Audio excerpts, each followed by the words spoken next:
दोस्तों आज हम पढ़ने वाले हैं संदर्भ सहित व्याख्या। इसका ये दूसरा पार्ट है। पहले पार्ट में हम सूरदास को कवर कर लिए थे और दूसरे पार्ट में हम तुलसीदास को पढ़ेंगे। इनका जो महत्वपूर्ण पंक्तियां हैं, इनको संदर्भ सहित व्याख्या जो परीक्षा के दृष्टि से अति महत्वपूर्ण है, जो क्लास 10 में 24 फरवरी को पेपर होने वाला है, जो परीक्षा के लिए अति महत्वपूर्ण जो चौपाइयाँ और दोहा है, जो बालकांड श्री रामचरितमानस के बालकांड से इसमें संकलित किया गया है। तो आज हम तुलसीदास को कवर करेंगे। पहले वीडियो में हमने सूरदास को कवर कर लिया था। जो इम्पोर्टेंट जो सूरदास के जो सूरसागर से पद दिए गए थे, उनको हम संदर्भ सहित व्याख्या कर लिए थे। सबसे पहले हम इनका दोहा देख लेते हैं। उदित उदयगिरि मंच पर रघुबर बाल पतंग, बिकसे संत सरोज सब हर्षे लोचन भृंग। ये जो है इनका सबसे पहले संदर्भ देख लीजिए। संदर्भ में दो चीज आप याद कर लीजिए। संदर्भ पक्का हो गया, आपके 2 नंबर पक्के हो गए, क्योंकि गोस्वामी तुलसीदास और श्री रामचरितमानस के ये बालकांड से संकलित है। बस ये 2 इंपॉर्टेंट है। यही 2 अगर आप लिख लेंगे, उसके बीच में कुछ लिखिए। जैसे प्रस्तुत काव्य पंक्तियां हमारी पाठ्य पुस्तक हिंदी के काव्य खंड के धनुषभंग, ये धनुषभंग का है, धनुषभंग कविता शीर्षक से अवतरित है। यह अंश हमारी गोस्वामी तुलसीदास द्वारा रचित श्री रामचरितमानस के बालकांड से संकलित है या अवतरित है। यानी ये उदित, इसमें प्रसंग क्या लिखना है, जैसे उदित उदयगिरि मंच पर रघुबर बाल पतंग और बिकसे संत सरोज रज हर्षे लोचन भृंग। इसमें क्या है, इसमें किसका वर्णन किया गया? इसमें उदित उदयगिरि मंच पर, यानी श्री राम के मंच पर आते ही रघुबर बाल पतंग और बिकसे संत सरोज रज हर्षे लोचन भृंग। इसका कहने का मतलब है कि उदयाचल पर्वत के समान उदया पर्वत के समान बने हुए विशाल मंच पर श्री रामचंद्र जी के बाल स्वरूप के उदित होते ही सभी संत रूपी कमल खिल उठे और नेत्र रूपी भंवरे हर्षित होते। नेत्र रूपी भंवरे हर्षित हो से बिकसे संत सरोज रज हर्षे लोचन भृंग, यानी नेत्र रूपी भंवरे हर्षित होते। आशय इसका मतलब यह है कि श्री राम के मंच पर चढ़ते ही जो सभा की उपस्थित सभी सज्जन पुरुष वह अत्यधिक प्रसन्न हो गए। हर्षे लोचन भृंग, यानी वो प्रसन्न हो गए। श्री राम के जो धनुष तोड़ने वाला जो मंच था, वहां पर पहुंचते ही जितने वहां पर अच्छे यानी सज्जन पुरुष बैठे थे, वह अत्यधिक प्रसन्न यानी खुश हो गए। तो इसमें प्रसंग में आपको व्याख्या तो ये जो बताया है यही हो गया। उसके बाद में इसमें प्रसंग क्या लिखना है कि इस पद में जो धनुष भंग के लिए मंच बनाया गया था, उस पर श्री रामचंद्र जी को चढ़ने का वर्णन किया गया है। जब श्री रामचंद्र जी उस पे चढ़ रहे थे, उसका वर्णन किया गया है। धनुष तोड़ने के लिए उस मंच पर जब जा रहे थे, उसका वर्णन किया गया है।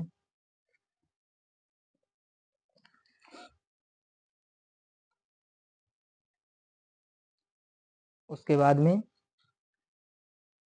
हम बात कर लें चौपाई की। इसमें आपको 3 प्रश्न दिए जाते हैं। पहला संदर्भ, दूसरा व्याख्या करना होता है, 1 प्रश्न और दिए जाते हैं। केवल 3 प्रश्न दिए जाते हैं। इसमें सबसे पहला प्रसंग हो गया। प्रसंग तो आपको लिखना ही है, इसका व्याख्या तो लिखना, एक अलग से क्वेश्चन दे दिया जाएगा। जैसे आप इसमें देख लीजिए, इसमें 5 क्वेश्चन दिए गए हैं, लेकिन 5 उसमें नहीं, आपके जो प्रश्न पत्र में है उसमें 3 ही क्वेश्चन दीजिए। इसमें प्रस्तुत काव्य, जैसे इसमें आ गया प्रस्तुत काव्य पंक्तियों की संदर्भ हिंदी में व्याख्या कीजिए तथा काव्य सौंदर्य भी स्पष्ट कीजिए। तो इसमें संदर्भ से इसमें व्याख्या करना तो आएगा ही।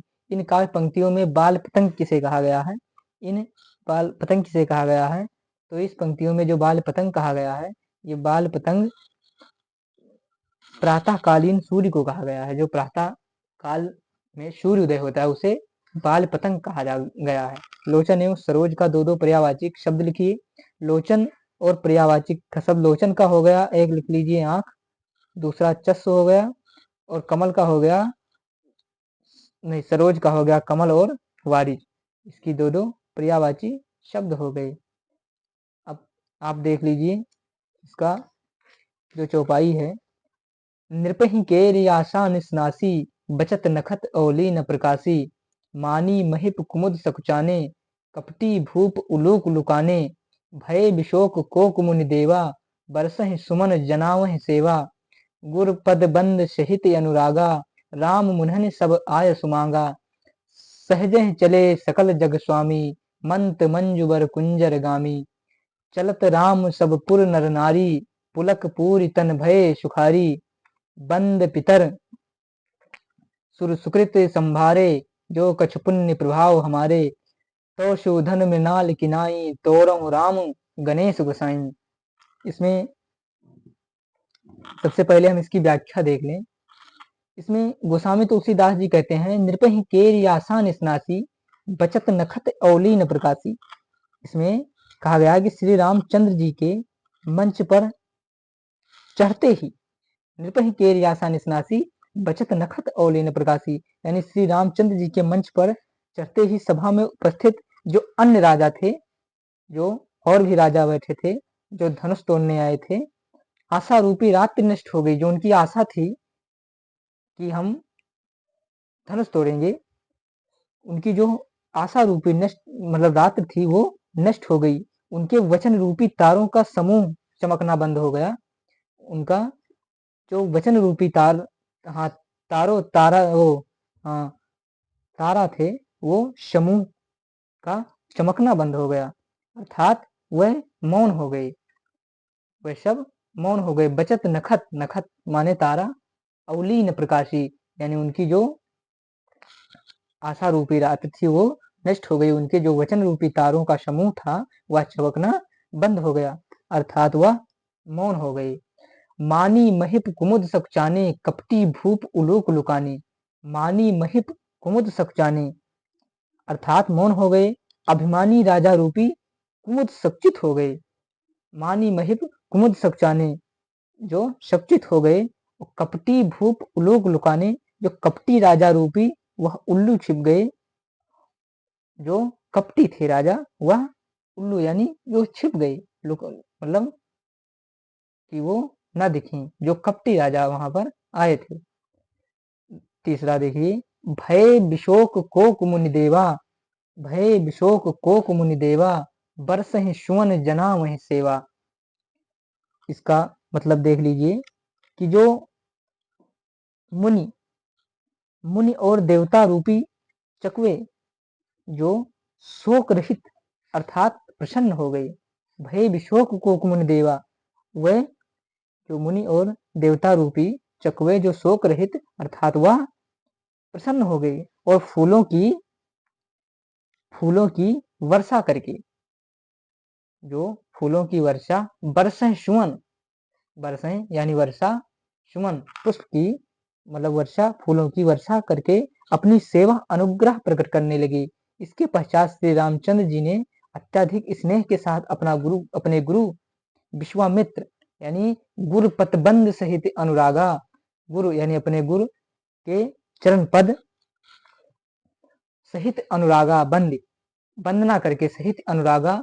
राम मुनहन सब आय सुमांगा, यानी अपने गुरु विश्वामित्र की चरण की वंदना करने के बाद, जो अपने चरण मतलब गुरु विश्वामित्र थे उनके चरणों की वंदना की, उसके बाद में जो मुनि वहां पर और मुनि बैठे थे, वो सभी मुनियों से वह श्री राम मतलब वहां धनुष तोड़ने जाने से पहले इनकी शिक्षक से आज्ञा मांगी। जो क्या थे, गुरु पदबंद सहित अनुरागा, राम मुनहन सब आय सुमांगा। सहजय चले सकल जग स्वामी, सहजय चले सकल जग स्वामी, मंत मंजुवर कुंजर गामी। इसमें कहने का यह तात्पर्य है कि श्री रामचंद्र जी सुंदर, मतवाले और श्रेष्ठ हाथी की चाल चले। किसके साथ? हाथी की चाल, जो उनकी स्वाभाविक चाल थी। किसकी? श्री रामचंद्र की। जो किसकी कौन सी स्वाभाविक चाल थी? हाथी की चाल उनकी स्वाभाविक चाल थी। श्री रामचंद्र जी चलते ही सभा में उपस्थित सभी नगर स्त्री पुरुष प्रसन्न हो गए। सहजे चले सकल जग स्वामी, मंत मंजुबर कुंजर गामी। चलत राम सब पुर नर नारी, पुलक पूरी तनि भय सुखारी। यानी वहां के जो स्त्री पुरुष थे वो अपने पूर्वजों की वंदना की और अपने पुण्य कर्मों का स्मरण करते हुए कहा, हे गणेश जी, बंद पितर सुकृत संभारे, जो कछ पुण्य प्रभाव हमारे। कि हे गणेश जी, बंद पितर अपनी देवताओं से जितनी वो पूजा पाठ किए थे, जितने वो पूर्ण यानी पुण्य जितने वो कमाए थे, वो सब कह रहे हैं कि जो श्री राम धनुष तोड़ने जा रहे हैं, वो जितना मैंने पुण्य किया, मतलब काम किया है, पुण्य का काम किया है, वो सब श्री राम के धनुष तोड़ने में सब लग जाए। जो कछ पुण्य प्रभाव हमारे, तो शिवधन मृणाल किनाई, तोरो राम गणेश गोसाई। यानी मेरा जो पुण्य जितना मैंने किया है, पुण्य जितना मैंने किया है, वह सब श्री राम के पास पहुंच जाए, वह धनुष को तोड़ दें, वह धनुष को तोड़ दें। तोरो राम गणेश गोसाई। हाँ, श्री राम के धनुष तोड़ने पर सभी प्रसन्न थे, केवल कपटी, जो वहां पर कपटी लोग आए थे, वही नहीं, इनको धनुष मतलब इनके धनुष तोड़ने पर खुश नहीं थे, और सब बाकी सब खुश थे। तो इसमें क्या दिया गया है, इसका प्रश्न देख लीजिए। कभी उल्लू को किसके तुल्य बताया है? इसमें कभी उल्लू किसके तुल्य बताया है? इसमें कभी उल्लू कपटी राजा के तुल्य बताया है। जो कपटी राजा वहां बैठे थे, उसके तुल्य बताया है। उल्लू के तुल्य जो किसके बताया? कपटी राजा को बताया है। प्रस्तुत काव्य पंक्तियों में किस छंद का प्रयोग किया गया है? जो इसमें दोहा छंद का प्रयोग किया गया है। किसका छंद प्रयोग किया गया है? इसमें दोहा छंद का प्रयोग किया। कवि ने कुमुद को किसके समान बताया है? कवि ने कुमुद को अभिमानी राजा के समान बताया है। क्या बताया है? अभिमानी राजा के समान बताया है। तीसरा आप दोहा देख लीजिए। मंत परम लघु जासु बस, विधि हरि हर सुर सर्व। महामंत गजराज कहूं, बस कर अंकुश खर्व। इसमें देख लीजिए, गोस्वामी तुलसीदास जी कहते हैं, मंत्र परम लघु जासु बस, विधि हर हर सुर सर्व। महामंत गजराज कहूं, बस कर अंकुश खर्व। गोस्वामी तुलसीदास जी कहते हैं, धनुष भंग के समय जब जब सीता जी माता सीता जी की माता जो थी, वो श्री राम को छोटा समझकर धनुष तोड़ने में असमर्थ मानकर अपनी सखी से शंका प्रकट करती हैं। अपनी जो सखी हैं उनसे शंका प्रकट करते हैं, कि तब उनकी सखी विभिन्न उदाहरण के द्वारा उनको समझाती हुई कहती हैं कि जिस मंत्र के वश में सभी देवता ब्रह्मा विष्णु महेश आदि की भी रहने को विवश होते हैं, मंत्र परम लघु जासु बस, विधि हरि हर सुर सर्व। और महामंत्र गजराज कहूं, बस कर अंकुश खर्व। इसमें अत्याधिक छोटा ही होता है, अत्याधिक विशाल और मदमंत गजराज को भी महावत छोटे से अंकुश के द्वारा अपने बस में कर देता है। महामंत्र गजराज कहूं, बस कर अंकुश खर्व। उसके बाद में संदर्भ तो आपको पता है, व्याख्या तो हो ही गया। इसमें आगे चलते हैं हम चौपाई। हम चौथा नंबर की चौपाई देखते हैं। चौथा नंबर चौपाई। गिरा अलिन मुख पंकज रोकी, प्रगट न लाज निसाय लोकी। लोचन जल रहे लोचन कोना, जैसे परम कृपन कर सोना। सकुची व्याकुलता बढ़ जानी, अधर धीरज प्रतीत उर आनी। तन मन बचन प्रेम मोर पनु साचा, रघुपति पद सरोज चितुराचा। तो भगवानु सकल उर्वासी, और करहि मोहु रघुपर कह दासी। जहि के तहि पर सत्य स्नेहु, सो तहि मिले न कछु संदेहु। प्रभु तन चितय प्रेम तन ठाना, कृपा निधान राम सब जाना। सियहि बिलोक तक्यो धनु कैसे, चितो गरुण लघु ब्याल ही जैसे। इसकी हम देख लीजिए, इसमें सीता जी के, तुलसीदास जी ने इसमें सीता जी के वाणी को असमर्थता को व्यक्त करते हुए आलंकारिक रूप में कह रहे हैं कि सीता जी की वाणी रूपी भ्रमणी को, उसके मुख रूपी कमल को रोक रखा है, उसके कमल को रोक रखा है। आशा यह है कि उनके मुख से आवाज ही नहीं निकल पा रही है। गिरह अलिन मुख पंकज रोकी, प्रकट न लाज निशा अवलोकी। लज्जा रूपी रात्रि को सन्मुख देखकर यह प्रकट नहीं हो पा रही है, यह प्रकट न लाज निशा अवलोकी। लोचन जल रहे लोचन कोना, जैसे परम कृपन कर सोना। लज्जा रूपी रात्रि सम्मुख देखकर भी वह प्रकट नहीं हो पा रही। नेत्रों का जल नेत्रों के कोने में उसी प्रकार रुक गया। लोचन जल रहे लोचन कोना, लोचन रहे यानी नेत्रों का जल जो है वो नेत्रों के कोने में उसी प्रकार रुक गया कि जैसे अत्यधिक कंजूस का गड़ा हुआ सोना गड़ा ही रह जाता है। जैसे परम कृपन कर सोना, जैसे परम कृपन कर सोना, जैसे इसका कहने का लोचन जल रहे लोचन कोना, जैसे परम कृपन कर सोना। यानी सीता जी के नेत्र की जल नेत्रों के कोने में उसी प्रकार रुक गया कि जैसे अत्यधिक कंजूस का गड़ा हुआ सोना गड़ा ही रह जाता है, गड़ा ही सोना। आशय यह है कि सीता जी के असमर्थता को आंसुओं के द्वारा प्रकट करने में भी सक्षम है, प्रकट करने में भी सक्षम है। सकुची व्याकुलता बढ़ जानी, धर धीरज प्रतीत उरयानी। सीता जी अपनी असमर्थता के आंसुओं द्वारा प्रकट करने में भी सक्षम है। अपनी इसी बढ़ी हुई व्याकुलता सकुची व्याकुलता बढ़ जानी, धर धीरज प्रतीत उरआनी। बढ़ी हुई व्याकुलता को समझकर सीता जी प्रतिपूर्वक संकोच करने लगी। व्याकुलता बढ़ जानी, धर धीरज प्रतीत उरानी, यानी संकोच करने लगी। तत्पश्चात उन्होंने हृदय में धैर्य धारण करके मन में विश्वास किया, धैर्य धारण करके मन में विश्वास किया। तन मन बचन मोर पनु साचा, रघुपति पद सरोज चितुराचा।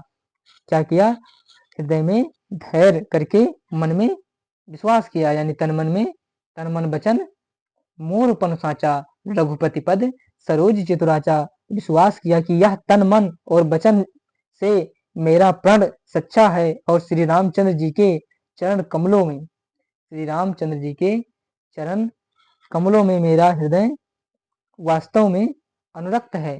तन मन वचन मोर पन साचा, रघुपति पद सरोज चितुराचा। तो भगवान सकल उर्वासी, करहि मोहि रघुपर कै दासी। कि श्री रामचंद्र जी की दासी अवश्य ही बनाएंगे। श्री रामचंद्र जी की जो दासी सीता सोच रही हैं कि तो भगवान सकल उर्वासी, करहि मोहि रघुपर कै दासी, कि हमें श्री रामचंद्र जी की दासी अवश्य बनाएंगे, क्योंकि जिस किसी का सच्चा स्नेह होता है, जह के जह पर सत्य स्नेहो, यानी जिस पर मतलब किसी पर किसी का जो सत्य यानी सच्चा स्नेह होता है, सच्चा प्रेम होता है, वह उसे जरूर मिलता है। कुछ ऐसा ही संदेह नहीं, इसमें कोई संदेह नहीं है। जह पर सत्य स्नेहो, सो तहि मिले न कछ संदेहो। इसमें कोई संदेह नहीं है। अगर हमें हमारी मतलब श्री राम के प्रति हमारा सच्चा स्नेह है तो वह हमें जरूर मिलेंगे, इसमें कोई संदेह नहीं है। उसके बाद में प्रभु तन चितय प्रेम तन ठाना, कृपा निधान राम सब जाना। कृपा निधान राम सब जाना, सियहि बिलोक तक्यो धनु कैसे। सियहि बिलोक तक्यो धनु कैसे, चितो गरुण लघु ब्याल जैसे। श्री रामचंद्र की ओर देखकर सीता ने शरीर द्वारा अपने प्रेम का निश्चय कर लिया। प्रभु तन चितय प्रेम तन ठाना, प्रेम का निश्चय कर लिया, अर्थात निश्चय कर लिया यह शरीर यह शरीर है जो श्री राम कर होकर रहेगा। ये जो शरीर है सीता जी के मन में ये ठान लिया, सीता जी अपने मन में यह ठान लिया कि जो यह शरीर है यह श्री राम का होके रहेगा। उनके इस निश्चय में कृपा निधान श्री रामचंद्र जी तुरंत जान गए। कृपा निधान राम सब जाना, कृपा निधान जो श्री रामचंद्र जी यह सब जान गए। सियहि बिलोक तक्यो धनु कैसे, चितौ गरुण लघु ब्याल जैसे। सीता जी की ओर देखकर धनुष की ओर इस प्रकार देखा जैसे गरुड़ छोटे से सर्प की ओर देखता है। चितौ गरुड़ लघु ब्याल है जैसा, जैसे धनुष इस ओर देखा जैसे गरुड़ छोटे सर्प की ओर देखता है। इसमें संदर्भ से गिरा अलिनी मुख पंकज रोकी, प्रगट न लाज निशा अवलोकी। इसका आशय स्पष्ट कीजिए, आप आशय स्पष्ट खुद कीजिए। मुख, निशा, पंकज, लोचन आदि क्या कहलाते हैं? निशा, पंकज आदि क्या कहलाते हैं? ये सब पर्यायवाची शब्द हैं। जैसे परम कृपन कर सोना, इसमें कौन सा अलंकार है? इसमें पंक्ति में उपमा अलंकार है, इसमें उपमा ही अलंकार का प्रयोग किया गया है। अब आइए पांचवी चौपाई देखते हैं। पांचवी चौपाई हो गया। दिस कुंजरहु कमठ अहि कोला, धरहु धरन धर धीर न डोला। राम चाहे शंकर धन तोड़ा, हो सजग सुन आय सुमोरा। चाप समीप राम जब आए, नर नारिन सो सुकृति मनाए। सब कर संसहु अर अज्ञानु, मंद महीपन कर अभिमानु। भृगुपति केरी गर्भ गरुआई, सुर मुनि वरन केरी कदराई। सिय कर सोच जनक पछतावा, रानिन कर दारुण दुख दावा। शंभु चाप बर बोहि तो पाई, चढ़े जाए सब शंभु बनाई। राम बाहुबल सिंधु अपारू, चाहत पारु नहीं को कर हारू। आप देख लीजिए। दिश कंजरहु कमठ अहि कोला, धरहु धरन धर धीर न डोला। इसमें लक्ष्मण जी से शुरुआत होती है। इसमें लक्ष्मण जी कहते हैं कि हे दिग्गजों, हे दिग्गजों, हे कच्छप, हे शेषनाग, हे वाराह, धैर्य धारण करके इस पृथ्वी को इस प्रकार पकड़ रखो। धरहु धरन धर धीर न डोला, इस प्रकार पकड़ के रखो जिससे यह हिलने न पाए। धरो धरन धर धीर न डोला, यह हिलने न पाए। रामचंद्र जी शंकर का धनुष तोड़ना चाहते हैं। राम चाहे शंकर धन तोड़ा, राम जो है वो शंकर का धनुष तोड़ना चाहते हैं। हो सजग सुनि आय सुमोरा, इसलिए आप लोग मेरी आज्ञा को सुनकर सावधान हो जाओ। यानी सजग सुनि आय सुमोरा, यानी मेरी बातें सुनकर आप सजग हो जाओ। चाप समीप राम जब आए, नर नारिन सुकृत मनाए। श्री रामचंद्र जी जब शंकर के धनुष के समीप आए, तब सभी उपस्थित स्त्री पुरुष देवताओं और अपने पुण्यों को मनाया। चाप समीप राम जब आए, नर नारिन सुर सुकृत मनाए। जो नर नारी वहां पर बैठे थे, जो अपने पुण्यों को मनाने लगे। सब कर संसहु अर अज्ञानु, मंद महीपन कर अभिमानु। अर्थात उनका स्मरण किया, सभी का संदेह और आज्ञा मामूली अर्थात तुच्छ रजाओं का अभिमान। परशुराम, जो परशुराम की गर्व की गुरुता, देवताओं और श्रेष्ठ मुनियों का भय, कायरता, सीता जी के विचार। सब कर संशहु अर अज्ञानु, मंद महीपन कर अभिमानु। भृगुपति केरी गर्भ गरुआई, सूरी मुनि बरन केरी कदराई। गर्व, गुरुता, देवता और श्रेष्ठ मुनियों का भय और सीता जी का विचार। और सिय कर सोच जनक पछतावा, जो जनक का पश्चाताप और समस्त रानियों का दुख। रानिन कर दारुण दुख दावा, यानी दरुण का दुख। दवानल, ये सभी शिव जी के धनुष रूपी शंभु चाप बड़ी बेहुतो पाई, चढ़े जाए सब शंभु बनाई। शिव जी के धनुष रूपी बड़े जहाज को प्राप्त करके समूह बनाकर उसके ऊपर चढ़कर और श्री राम जी के भुजाओं के बल रूपी राम बाहुबल सिंधु अपारू, चाहत पार नहीं को करहारू। अपार समुद्र पे के पार जाना चाहते हैं, लेकिन उनके साथ कोई नाविक नहीं है। चाहत पार नहीं को करहारू, कोई नाविक नहीं है। इसके बाद में हम देखिए, इसमें श्री राम सभी सभा में उपस्थित सभी अहंकारी राजाओं को ऐसा क्यों लग रहा था कि श्री राम धनुष नहीं तोड़ पाएंगे। या बहुत अच्छा। इसमें राजा में उपस्थित सभी अहंकारी राजाओं को इसलिए लग रहा था नहीं तोड़ पाए, जब हमसे यह धनुष नहीं टूटा तो श्री राम कैसे तोड़ पाएंगे। इसलिए वो उनको विश्वास नहीं हो रहा था कि हम इतने बलशाली हैं, अगर हम धनुष नहीं तोड़ पाए तो ये छोटा सा बालक श्री राम ये कैसे धनुष तोड़ सकता है। इसलिए अहंकारी जो राजा थे उनको नहीं लग रहा था कि धनुष तोड़ दें। धीर गर्भ सब तत्सम रूप बताइए। धीर का हो गया धैर्य का तत्सम, तद्भव तत्सम का मतलब हो गया संस्कृत, तद्भव का मतलब हिंदी, जो हिंदी में संस्कृत में बदल जाए उसे तत्सम शब्द कहा जाता है। गर्भ माने गर्व हो गया और शब माने शर्व हो गया, इसका जो वो है। अब आगे देखते हैं, इसमें अब आ गया, इसमें 5 ही इम्पोर्टेंट थे। और अब वन पथ पर देख लीजिए, जो छठा है वन पथ पर में तुलसीदास के वन पथ पर, इसमें संदर्भ में जो उसमें धनुष भंग था, इसमें वन पथ पर आ जाएगा। इसमें कवितावली से लिया गया है,